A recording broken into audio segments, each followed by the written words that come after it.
Welcome, ladies and gentlemen, to an all-new reaction and review. Tonight, guys, I'm taking a look at a film from legendary director Stanley Kubrick. I should mention that I have gotten a lot of requests to cover stuff directed by Kubrick. Unfortunately, the stuff that has been requested are movies I've already seen, such as Clockwork Orange, or, like 2001, or Full Metal Jacket, or The Shining, or Eyes Wide Shut. I'm never wasting the time on a second viewing of Eyes Wide Shut. It sucked the first time, thank you. However, I did find a film directed by Kubrick that I'm kind of ashamed to admit I have never seen until, well, tonight. It's one of his most well-known films, and one of his few full-blown comedies.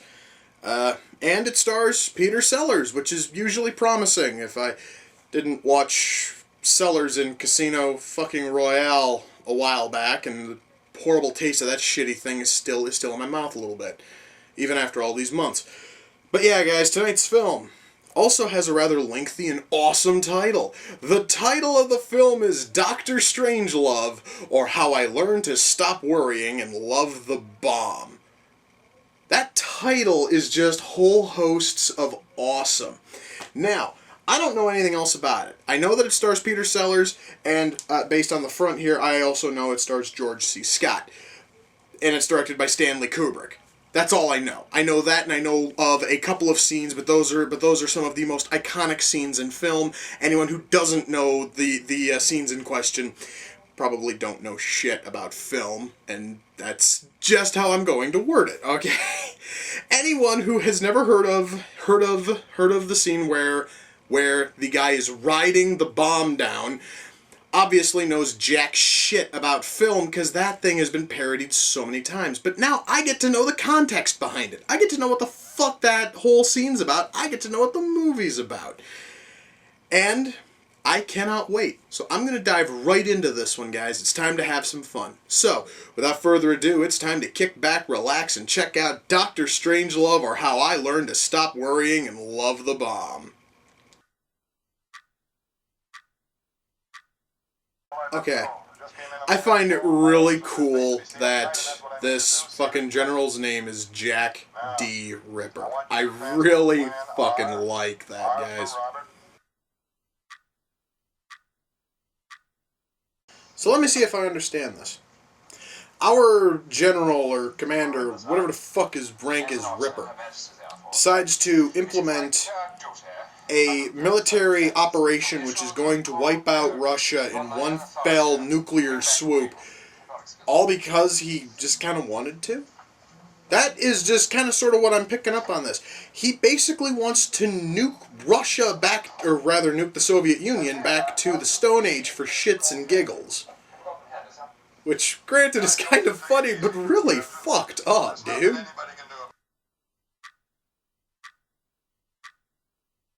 I really love how this general is trying to blow off, killing 20 million people as if it were nothing, Oh yeah, dude, it's only just 20 million. Fuck them. God damn. That is really fucking dark, and I love it.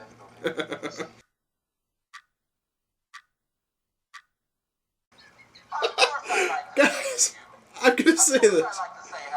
Only Peter Sellers could make half a telephone fucking conversation absolutely hysterical. This is fucking amazing, man.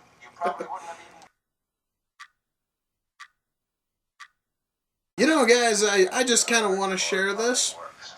General fucking Ripper here is very slowly leaning far, far away from being, from being fucking crazy in a funny way.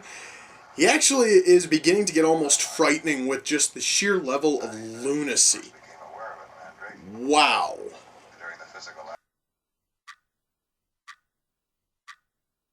Wait a second, wait a minute. This colonel, whose troops just shot the shit out of a military base, will not shoot at a Coke machine on the same base because it's private property. What level of logic does that fucking make, dude? Okay, guys, I can say this. The scene with Kong riding the bomb down is 10 times better than any instance of it ever being fucking referenced. Especially now that I got to see it in the fucking context. That was fucking badass, dude.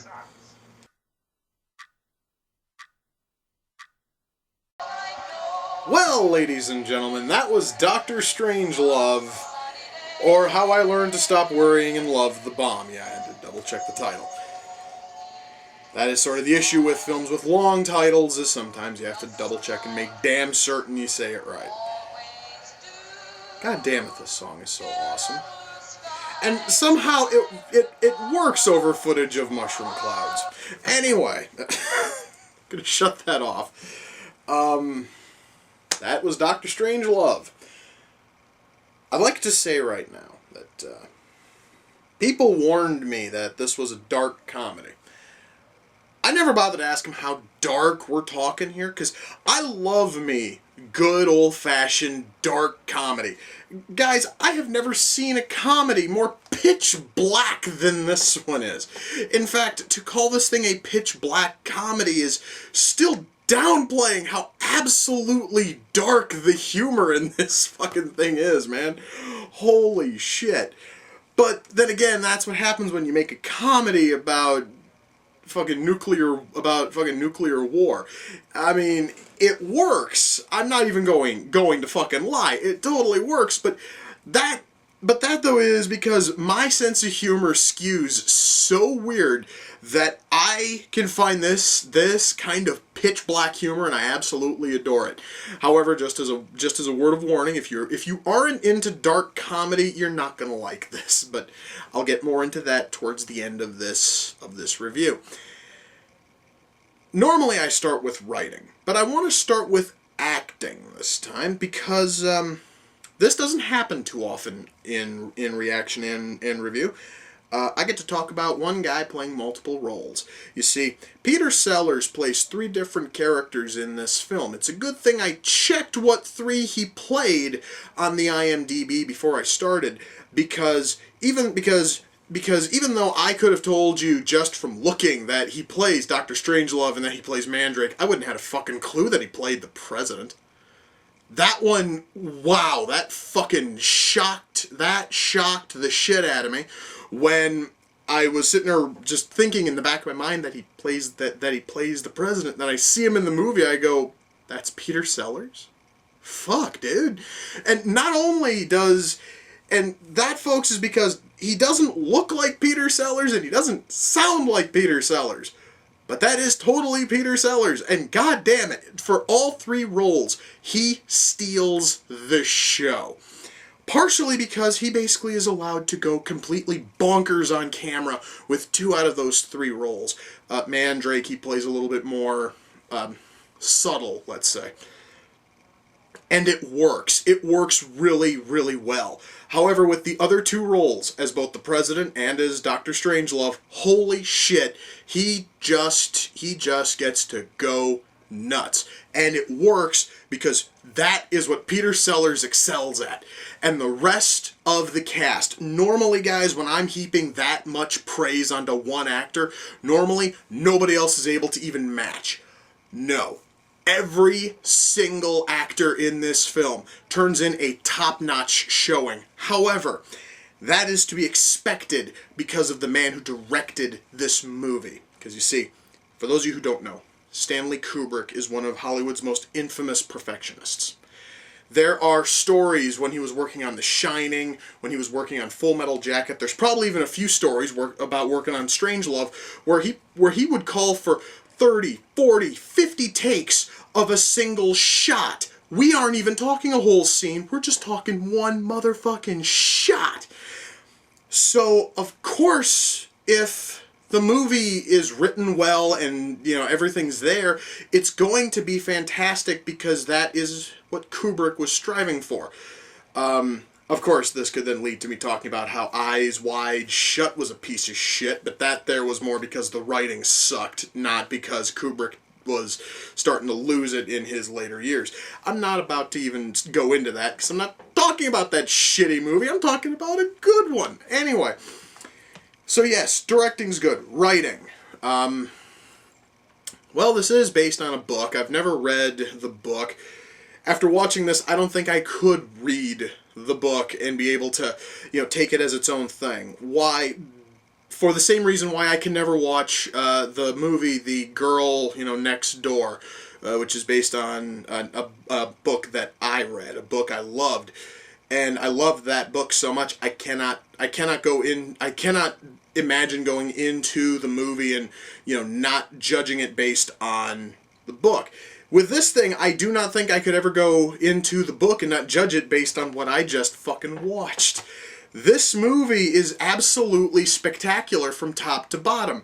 Lighting is really sound. Effects. I do have to cover effects here a little bit.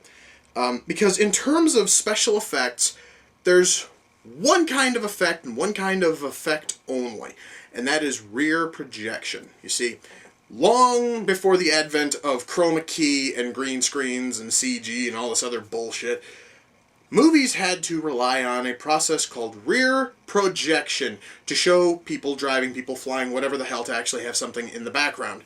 And here it works really, really well. However, the plane model which they use for all of the shots of the plane flying, it moves in just such a fucking unnatural way that to some people it would probably pull them out of the film. It didn't for me, because everything else about this goddamn film is just so absolutely unfucking real in the first place, at least unreal on the surface, that it works. It works really fucking well. Now, I should mention, I just said unreal on the surface. You see, it is very possible to watch this movie, and if you know anything about how both the U.S. and the Soviet Union were during the Cold War, this thing could have very well been a fucking sad, dismal reality, which is probably why there's a disclaimer at the start of this film saying that the U.S. government would like to assure everybody that everything that happens in this movie could never possibly happen because we have fail-safes in place to keep this from happening. I find that really funny because in the movie they have fail-safes that would keep this kind of event from happening, and the fail-safes fail. Spoiler for those of you who haven't quite picked up. Even though that's, well, sort of given away by just anything you read about the plot. The fail-safes fail. So that means that fucking disclaimer means nothing, because it could have still happened. Which is kind of funny now when you look at it years and years later. However, back in 1964, this movie was probably, while still very, very funny and very, very well made, was probably still a very grim look at how the world could have ended back then and how technically the world could still possibly end today. Cinematography. Here's the one place I get to kind of complain, but I can't totally complain because it might have been what Kubrick was looking for. First of all, for those of you who don't know, this movie was shot in full screen, so there is no widescreen version to be found, which is weird because over half of the shots, they look almost as if they were matted for widescreen while it was filming. And what I mean by that is the top and the bottom of the screen will have these black bars, and unlike a normal widescreen transfer you find on video or DVD where the fucking lines are really sharp and crisp, they look almost blurry, which makes it look almost like somebody put cardboard at the top and the bottom of the lens. And it's only there for half the shots. And there are times when you have your, where you have your matte effects and all this other shit, and that stuff is clipping into that black bar at the bottom. Again, those are just the goofy things which I pick up on because I seem to have almost trained myself to look for those sorts of things. And honestly, nobody else on the planet is going to give a shit, and even if you notice it, it's not going to ruin the film because everything else about it's so fucking awesome. Now, I do have to warn, because, again, I know there are some people out there who are really shallow, and this is something which is just going to turn them off. Strangelove was filmed in black and white.